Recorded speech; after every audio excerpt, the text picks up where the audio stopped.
ব্যবহার কথাবার্তা শুনে মনে হয় তার এখন আমাকে ভালোই লাগে না। আপনার ছেলে আমাকে পাত্তা দেয় না, আমার সাথে ঠিক মতো কথা বলে না। আপনার ছেলে বদলে গেছে মা। এইরকম বদলে যে একটা ছেলের সাথে আমি কিভাবে সংসার করব? হ্যাঁ, আমি বদলে গেছি। আমি বদলে গেছি আমার দায়িত্বের জন্য, আমি বদলে গেছি আমার পরিবারের জন্য, তোমাদের সবাইকে ভালো রাখার জন্য। মানে? আখি, তুমি সবসময় আমাকে বলো বিয়ের আগে সারাক্ষণ আমি তোমার পিছন পিছন ঘুরতাম, তোমাকে দেখার জন্য চোরের মতো তোমাদের বাসায় পর্যন্ত গিয়েছি। আর বিয়ের পর মানে এখন কেন তোমার সাথে আমি আগের মতোই পাগলামিটা করছি না? বিয়ের আগে আমি শুধু একজন প্রেমিক ছিলাম, আমার কোনো দায়িত্ব ছিল না, অফিস ছিল না, বস ছিল না, বাসা ভাড়া ছিল না, বউ ছিল না, এমনকি বাবা মায়ের চিকিৎসার খরচ পর্যন্ত চালাতে হতো না। আমার পৃথিবীতে ছিল শুধু তুমি আর তুমি।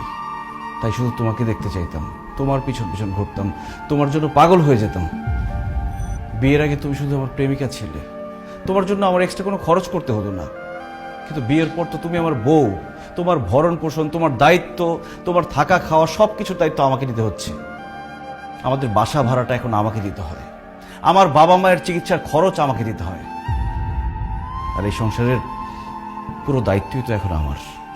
আর আমার চাকরি আছে, সেখানকার কাজটাও তো আমাকেই করতে হয় আখি। বসের মন জুগিয়ে চলতে হয়।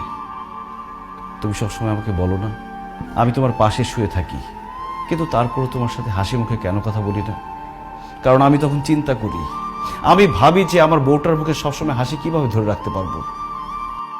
ওই দিন তুমি সাজগোজ করে নতুন শাড়ি পরে আমার সামনে এসেছিলে, আর আমি তোমার প্রশংসা করিনি বলে তুমি আমার উপর রাগ করেছো। কিভাবে আমি তোমার প্রশংসা করব? আমি তো তখন ভাবছিলাম যে আমি কিভাবে আমার বউকে আরেকটা নতুন শাড়ি কিনে দিতে পারবো, কিভাবে আমার বউটা সবসময় সাজগোজ করে থাকতে পারবে, সেটা নিয়ে ভাবছিলাম।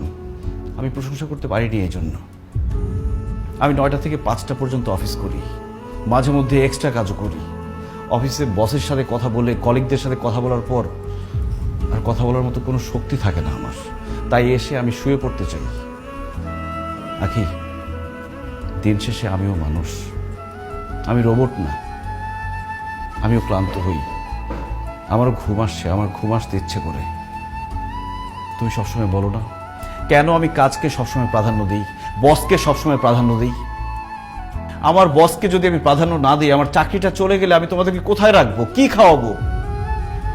আখি, প্রেমিকের সাথে কখনো স্বামীর তুলনা করো না। একজন প্রেমিকের কোনো দায়িত্ব নেই, সে অনেক কিছুই করতে পারে, কিন্তু একজন স্বামীর মাথায় তার স্ত্রী, তার সংসার, তার বাবা মা সব কিছুর দায়িত্ব থাকে।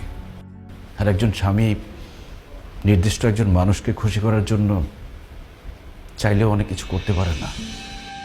একজন প্রেমিক তার প্রেমিকাকে যতটুকু ভালোবাসে, একজন স্বামী তার স্ত্রীকে অনেক গুণ বেশি ভালোবাসে।